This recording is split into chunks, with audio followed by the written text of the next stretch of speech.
도로님. 네. 혹시 뭐 알바 같은 거 많이 구해보셨어요?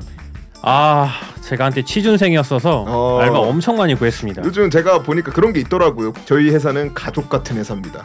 약간 걸러야 되는 멘트 아닌가요? 그러면 이게 무슨 뜻일까요? 가족 같은 회사다. 가족처럼 편하게 막대하고 야, 그죠. 가족처럼 열정페이가 있다. 이런 거 아닐까요?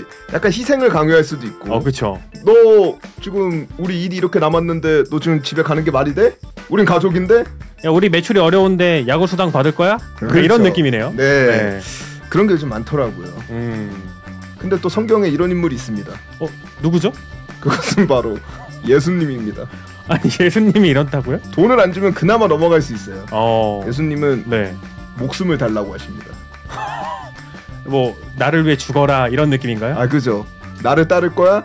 그럼 너 죽어야 돼. 이거 약간 협박 아닌가요? 협박인가요? 위협 아닌가요? 위협. 날 안 따르면 널 죽이겠다가 아니라 나를 따르게 되면 너도 죽을 수 있어. 약간 어떻게 보면 경고일 수도 있겠네요. 그죠. 그리고 좀 희생을 강요하는 걸 수도 있겠죠. 그러니까 지금 뭐 예수님과 12제자가 그 가족 같은 회사다 이런 걸 좀 이야기하시는 건가요? 뭐 패밀리 사업일 수도 있죠. 그때 당시에. 그러니까 이런 오해들이 많이 있을 수도 있으니까 저희가 또 이 오해를 풀어야 되지 않겠습니까? 그렇죠. 그래서 모셨습니다. 가족 같은 남기훈 강사님입니다. 안녕하십니까, 마태주파 남기훈 강사입니다. 여태까지 가족 같은 걸 욕했는데 강사님이 가족 같다라는 건 정말 너무하시네요. 저한테 열정페이를 바라시는 거군요. 네, 실제 열정페이를 하고 계셔가지고 이제 첫 방송이 나갔잖아요. 그죠. 지금 저희가 지금 녹음하고 있는 기준 첫 방송이 나갔습니다. 댓글에 보니까 저희 셋의 케미가 너무 좋다고 하시더라고요. 확실한가요? 제가 쓴 건 아닙니다. 네. 근데 제가 댓글 볼 땐 아멘 감사합니다밖에 없던데 또 저희가 좀 짓궂은 질문들이라고 해야 되나요? 네. 그런 걸 던졌을 때 강사님께서 아주 스무스하게 대답을 해주신다고 해가지고 그런 극찬의 댓글도 많았습니다. 저도 댓글 열심히 봤는데요. 네. 극찬의 댓글은 하나인가 두 개인가? 한두 개면 너무 초반에 봤나요? 한두 개만 있어도 네. 저희는 없잖아요. 그렇죠. 네. 그래서 댓글 많이 달아주세요. 결국 이 말씀을 하고 싶은 거죠. 네. 아멘 감사합니다 그런 거 말고요. 네. 물론 그것도 중요하지만 이제 청취를 하고 댓글 다는 것도 중요하거든요. 오늘 할 주제는 앞서 저희가 이야기를 했지만 예수님께서는 사랑하시는 제자를 죽음으로 내몰거든요. 상당히 자극적입니다. 예수님 나쁘다. 시작부터 그렇게 결론을 지어서 말씀하시면은 나쁘게 생각할 수도 있으니 저희가 그 오해의 소지가 충분히 있다. 오해 많이 하셨잖아요. 사실 지금도 좀 하고 있긴 하거든요. 보면서도 왜 이렇게 하셨을까 하는 게 좀 있거든요. 한번 질문 한번 하시죠. 그렇죠. 예수님이 좀 앞과 뒤가 다른 분이 아닌가 싶은 부분이 좀 있습니다. 많은 사람들이 예수님을 떠올릴 때 사랑이라고 생각하잖아요. 근데 예수님에 대해서 조금 알다 보면은 의외의 모습들이 좀 굉장히 많거든요. 맞아요. 그리고 또 제자들이 죽음을 암시하는 말도 많이 해요. 이거 처음 들으시는 분들은 많이 놀랄 수도 있어요. 거의 뭐 너 날 위해 죽을 수 있어? 이런 거거든요. 요즘 이렇게 사이비들이 많이 하는 나를 위해 목숨을 걸 수 있어? 나를 얼만큼 사랑해? 근데 이거 왜 그런 건가요? 이게 성경 구절을 보면 예수님도 이 사람 죄인을 위해서 이제 죽기 위해서 이 땅에 오셨던 것 아니겠습니까? 물론 죽음 후에 부활이라는 걸 하셨지만 예수님의 목적 자체가 자신의 생명을 사람들을 위해서 주기 위해서 이 땅에 오셨죠. 근데 문제는 예수님뿐만이 아니라 이제 예수님이 그 하신 모든 일을 증거 전파할 때에 제자들은 생명을 걸고 그 일을 하라고 분명히 예수님이 말씀을 하셨어요. 뭐 예를 들면 요한복음 12장 24절에서 26절을 보면 이런 표현이 있습니다. 내가 진실로 진실로 너에게 이르노니 하늘의 밀이 땅에 떨어져 죽지 아니하면 하늘 그대로 있고 죽으면 많은 열매를 맺느니라. 자기 생명을 사랑하는 자는 잃어버릴 것이요 이 세상에서 자기 생명을 미워하는 자는 영생하도록 보존하리라고 말합니다. 이제 하늘의 밀이 떨어져서 죽게 되는 것은 물론 예수님의 죽음을 말하는 것이었지만 이거는 예수님만 죽는 것이 아니라 뒤에 보면 사람이 나를 섬기려면 나를 따르라. 나 있는 곳에 나를 섬기는 자도 거기 있으리니 사람이 나를 섬기면 내 아버지께서 저를 귀히 여기시리라. 그러면 예수님이 자기의 생명을 버렸던 것처럼 제자들도 뭐 아니면 본인들의 생명을 버려야 하나님이 저를 귀히 여기실 거라고 이렇게 이제 말씀을 하시거든요. 이게 이제 요한복음 12장 내용인데 예수님이 이런 말을 하신 이유는 앞에 배경이 또 있습니다. 예수님이 죽은 지 나흘이 되어서 이제 썩어가는 나사로를 다시 살리거든요. 이제 나사로를 살렸다라는 소문이 퍼지면서 이제 예수님을 믿는 사람이 많아지니까 사람들이 나사로 때문에 예수님을 믿는 사람이 많아졌다 해서 나사로를 죽이려고 모의하는 사람이 등장합니다. 예수님이 기적을 베풀었기 때문에 오히려 그 기적 때문에 물론 나사로는 한번 죽었지만 그 기적 때문에 나사로의 생명이 뭐한 겁니까?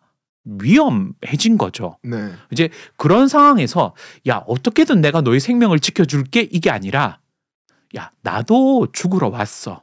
그리고 너희도 나를 섬기면 너희도 뭐 해야 돼? 죽어야 돼. 이런 말씀을 예수님이 하셨다라는 거죠.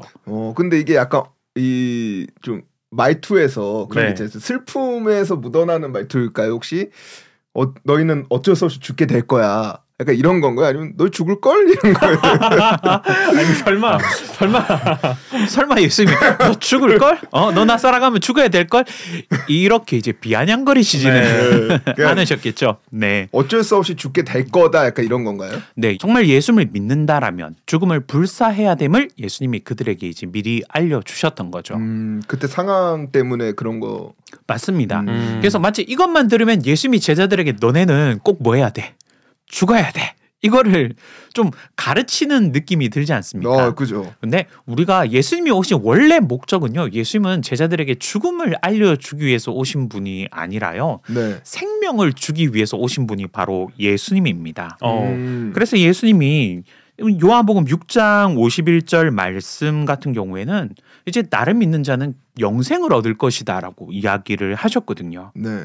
그러면 우리가 예수님이 생명을 주기 위해서 이 땅에 오셨는데 그러면 제자들에게는 죽으라는 것은 뭔가 앞뒤가 말이 좀 안 맞네요. 안 맞지 않습니까? 네. 그래서 우리가 그걸 이해하려면 먼저는 좀 뭐부터 이해되냐면 예수님이 주는 생명이 뭔지를 이해를 해야 되는 겁니다.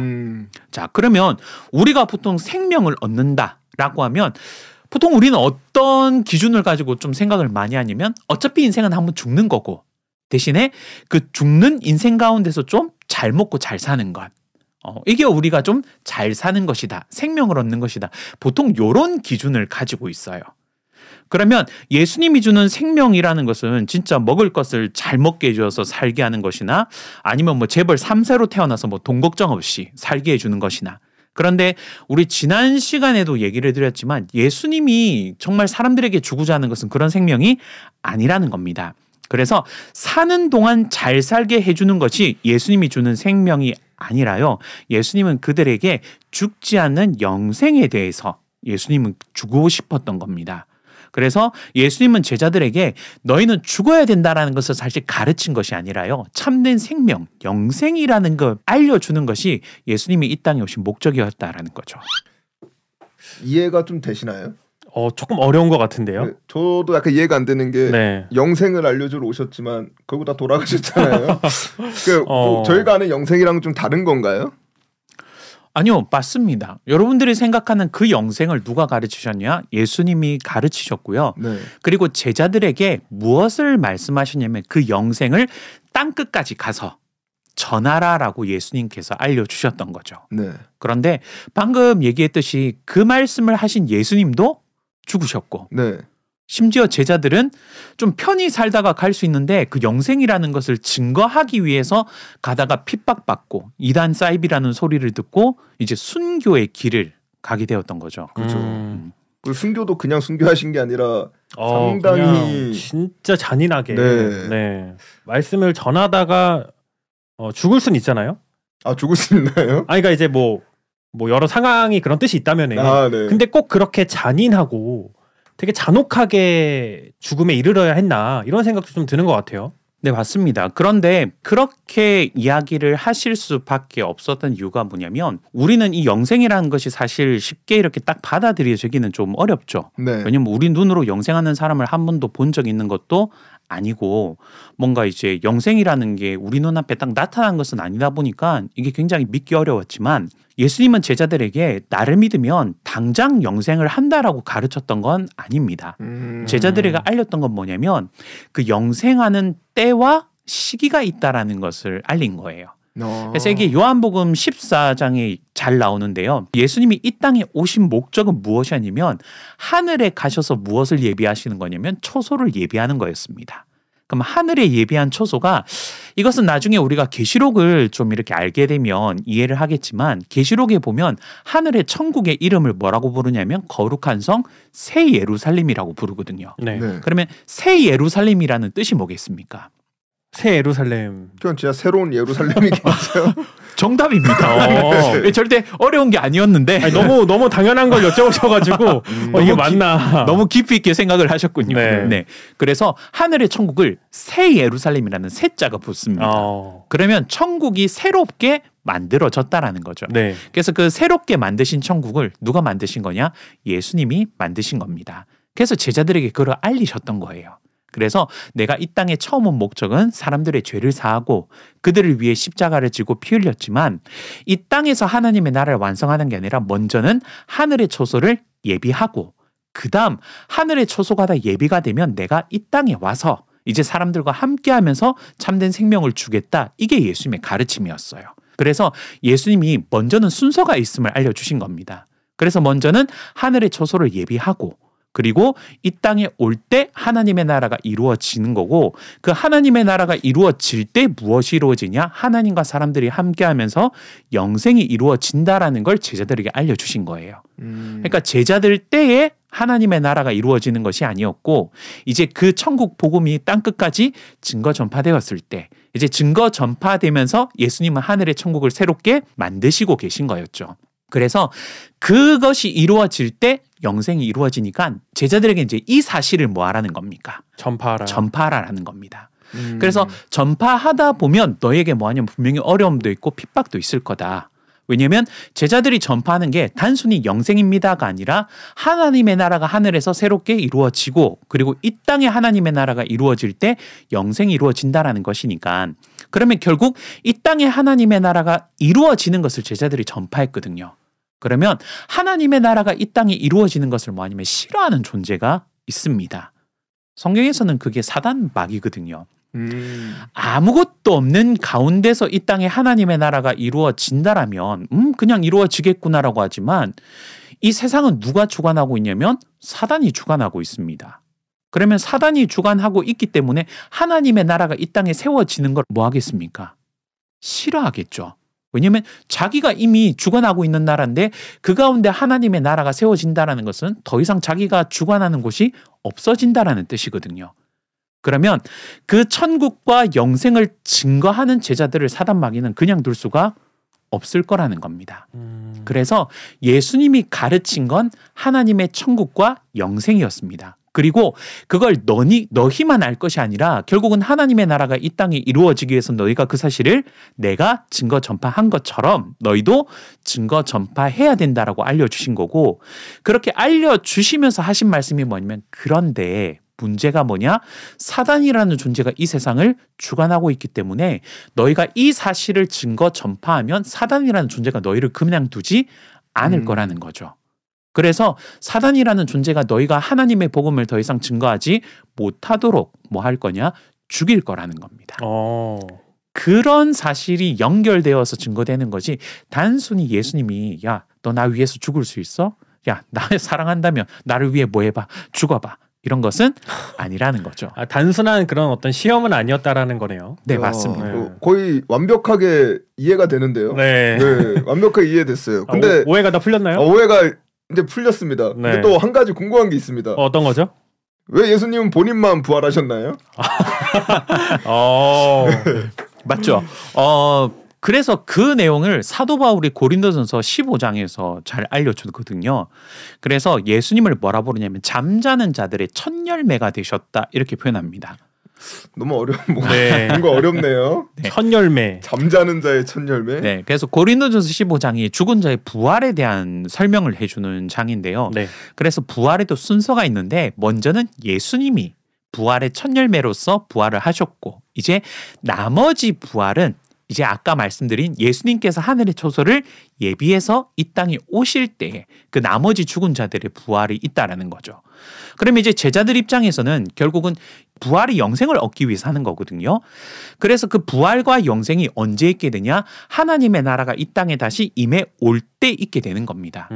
그러면 지금으로 치면 거의 뭐 2000년의 간격을 기다려야 되는 거죠. 그럼 제자들 입장에서는 예수님의 말씀을 어떻게 되면 일단은 죽어봐야 알 수 있는 거예요. 그런데 내가 한 번도 보지 못한 것을 가지고 죽는다라는 건 이거 진짜 굉장히 어려운 일이죠. 거의 불가능하죠. 상상이 안 가는데요. 네.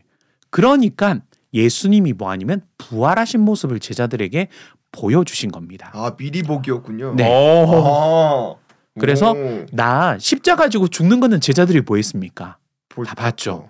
그래서 분명히 예수님이 십자가 지기 전부터 자기가 부활할 것을 제자들에게 계속 가르치셨거든요. 그리고 죽은 나사로를 살리는 것, 죽은 자를 살리는 것까지도 뭐 있습니까? 제자들은 봐왔습니다. 그죠. 그런데 이 죽은 자의 부활과 영생이라는 것을 제자들도 한 번도 본 적이 없다 보니까 예수님이 내가 죽었다가 부활할 거라고 가르쳤지만 막상 예수님이 죽으니까 제자들은 그 사실을 뭐냐면 다 까먹습니다. 그래서 예수님이 부활할 거라고는 아무도 생각을 못하고 있었던 거죠. 네. 그런데 부활하신 예수님을 딱 보는 순간 야 진짜 예수님이 죽기 전에 부활에 관해서 가르쳤던 그 말씀들이 다시 생각나고 그 말씀이 진짜 이렇게 이루어지는구나. 그러면 내가 하나님을 위해서 죽는다 할지라도 결국은 예수님처럼 나 결국 뭐 하겠구나 부활하겠구나라는 것을 생각하게 되는 거죠. 야 이거 근데 진짜 어쩔 수가 없네요. 네. 그러니까 거의 뭐 당근인 거죠. 채찍질 맞다가 당근 보니까 이제 그래 나에겐 당근이 이제 올 거야. 그렇게 그쵸. 생각하면서 이제 마음을 위안을 삼으셨겠네요. 그러니까 이게 다 이유가 있네요. 네 맞습니다. 네. 그냥 뭔가 우연히 있어지고 그런 게 아니라 왜 예수님이 먼저 부활을 하셨는지까지도 저도 들으면서 이해가 완전히 됐거든요 지금. 그니까요. 오늘 약간 스토리텔링이 그 모든 편 중에 가장 좋은 것 같은데요. 그니까요. 근데 레몬님은 그러면은 당시에 제자 입장으로 만약에 생각을 한다면은 어떠실 것 같아요? 그 예수님께서 부활하신 모습을 한번 보여줬잖아요. 네. 그 이후에 복음을 전파하다가 순교를 할 수 있을 것 같으신가요? 제가 만약에 제자였고 옆에서 봤을 때 부활하신 모습까지 봤으면 할 것 같은데요. 왜냐면 힘들 때마다 그 생각을 할 것 같아요. 예수님이 부활해서 모습을 보여준 것처럼 나도 되지 않았을까라고 하면서 그 모습을 위안 삼아 고통을 좀 감내하지 않았을까라는 생각이 듭니다. 뭐 조루님은 아닌가 봐요. 아니요, 아닌 건 아닌데. 직접 보여주기까지도 했는데. 근데 물론 지금은 당연히 이제 막 좀 열정도 올라오고 나도 그럴 수 있을 것 같은데 하다가도 막상 또 그런 고통을 받고 왜냐면은 성경에 보면은 정말 잔혹하게 그 제자들이 고통을 받거든요. 그러니까 마침 그 독립투사로 잡혔다가 고문 당하시면 바로 그 변절하시는 그런 느낌이신 거네요. 그런 느낌보다는 그런 고통을 안 겪어봤기 때문에. 근데 저는 약간 되게 현실적으로 생각을 하는 사람인데 그 모습을 안 봤으면 변절했을 텐데 그 모습을 봤기 때문에 못할 것 같은 느낌이에요. 그죠. 그게 확실한 믿음이라는 거거든요. 그래서 만약 부활하신 예수님의 모습을 봤다라면 저도 어차피 사람은 한 번 살면 뭐 하게 되냐? 죽습니다. 그럼 죽음으로 뭐 아니면 끝나는 거죠. 뭐 복음을 전하지 않는다 해서 우리가 고통과 어려움이 없는 것은 또 아니지 않습니까? 왜냐하면 사단이 주관하는 세상 아래 살고 있기 때문에 세상 아래 사는 사람들은 다 힘들고 어려울 수밖에 없어요. 왜냐하면 사람이 언제 스트레스를 가장 크게 받는지 아십니까? 배고플 때 아닌가요? 물론 맞아요. 배고플 때도 그런데 가망성이 없다라는 것을 하고 있을 때. 예를 들면 미래가 안 보이는. 네, 그렇죠. 막막하고. 그때 제일 스트레스를 많이 받거든요. 그럼 나는 인문계 고등학교를 선택했는데 나는 아무리 봐도 서울대를 안 갈 것 같아요. 근데 내 자꾸 옆에서는 서울대를 목표로 공부하라고 하면 그거 자체가 굉장히 이제 스트레스가 되는 거죠. 저희랑은 너무 공감이 안 가나요? 서울대 가야지 하면 너나 가 약간 이런 스타일이라. 저럼 이제 스트레스를 안 받겠죠. 그러면 이 사람이 왜 근본적으로 스트레스를 받냐면 사람은 열심히 살고 있는데 인생은 결국 뭐로 끝납니까? 죽음으로 끝나요. 근데 왜 열심히 살아요? 마인드가 좀 그런 게 있더라고요. 한 번 사는 인생이니 가치 있게 살자 하면서 되게 열심히 사는 분들이 많더라고요. 그게 사실은 안 맞는 거라는 겁니다. 그래서 어차피 죽음으로 끝나는 인생, 이제 그렇게 자기 합리화를 하는 거죠. 어차피 끝나는데 인생 잘 살아야 되지 않겠냐. 치열하게 사는 삶.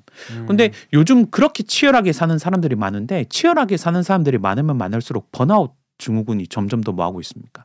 심해지고 있고. 그쵸. 이제 우울증이 점점 더 심해지고 있고. 그죠.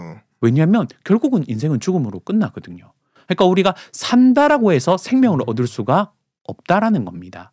그래서 생명을 얻기 위해서 열심히 살았지만 끝은 결국 뭐 할 거냐? 죽기 때문에 인생은 결국은 스트레스를 받을 수밖에 없는 구조예요. 그래서 이런 구조 속에서 부활하신 예수님을 보지 않습니까? 그러면 사람이라는 건 죽음으로써 인생이 끝나는 것이 아니라 그 이후에 영원한 삶이 있다라는 것을 보게 되고 그것을 확실하게 믿게 되면요. 지금 잠깐 살다가는 인생의 가치를 두는 게 아니라 뒤에 영원한 인생의 가치를 두지 않겠습니까? 그러니까 제자들이 이 현실이 힘들고 어려워도 그걸 뭐 할 수 있냐? 이겨낼 수 있었던 거죠. 지금 이게 끝이 아니라 영원한 삶. 나는 부활하신 예수님을 봤기 때문에. 그죠. 게다가 이제 의심도 못할 거 아니에요. 그렇죠. 왜냐하면 또 하다가 사람인지라 네. 와 예수님이 진짜 이단이었나? 예수님이 진짜 개수였나? 막 그런 의심이 들고 내가 지금 잘못된 길을 걷고 있는 건가? 라는 의심이 들 수도 있잖아요. 근데 그럴 때마다 부활하신 예수님을 생각하면서 이건 말이 안 되네. 예수님이 진짜 하나님의 아들이네라는 생각을 해서 의심을 못해서 더 100% 확신할 수 있지 않을까. 그렇죠. 봐버렸으니까 그죠. 부정할 수가 없다라는 거죠. 그죠. 야 우리 레몬님 방금 사도 바울 같았어요.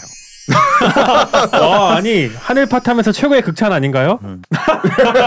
왜죠? 아니요, 왜냐면 바울의 고백이 그러거든요. 고린도서 15장에 바울이 부활에 대해서 말하면서 우리는 봤지만 사실 그 제자들이 증거하는 사람들은 예수님의 부활을 아니면 보지는 못했거든요.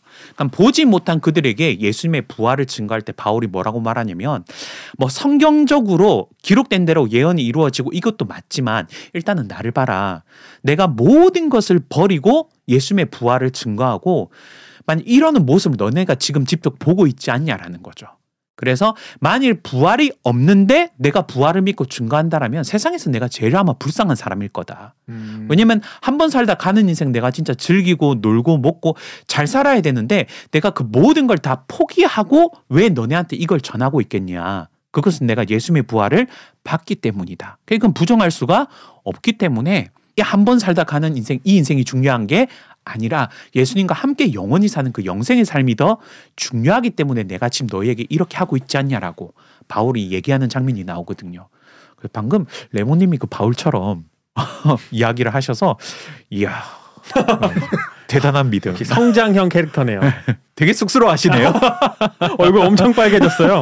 쑥스럽네요. 네. 그 제자들을 죽음으로 내몬 예수님. 네. 해결이 됐네요. 그렇죠. 너무 완벽하게 해결이 돼서 이만 인사드려도 될 것 같아요. 이렇게 마무리를 하시는 네, 지금 너무 완벽하게 해결이 됐습니다. 네. 혹시 부끄러워가지고 금마무리 하시는 건 아니고요? 아닙니다.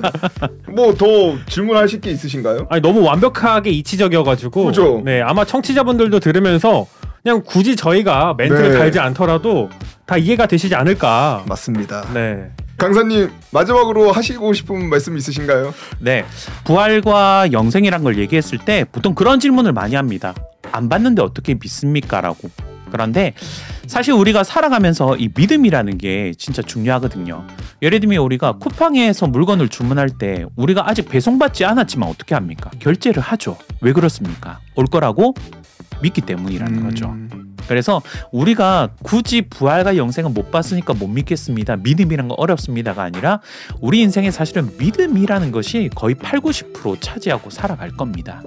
그래서 우리가 정말 인생을 살아가면서 내가 믿을 수 있다라는 거, 확실한 믿음을 가지는 게 인생에 정말 많은 힘이 되거든요. 그래서 바울이 그렇게 고백했던 것처럼 또 오늘 바울의 고백처럼 레몬님이 그렇게 고백하셨던 것처럼 하나님의 말씀은 반드시 이루어지니까요. 내가 봤다 안 봤다 그게 중요한 것이 아니라 내가 이것을 정말 믿고 있으면 반드시 그 결과가 택배가 오듯이 그리고 반드시 그 결과가 나타날 겁니다. 그래서 그런 믿음을 가지고 살아가면 하루하루 인생에 정말 많은 도움이 되실 거라 생각됩니다. 네, 지금껏 몰랐던 예수 들어주셔서 감사하고요. 오늘 여기서 인사드리도록 하겠습니다. 감사합니다. 감사합니다. 감사합니다.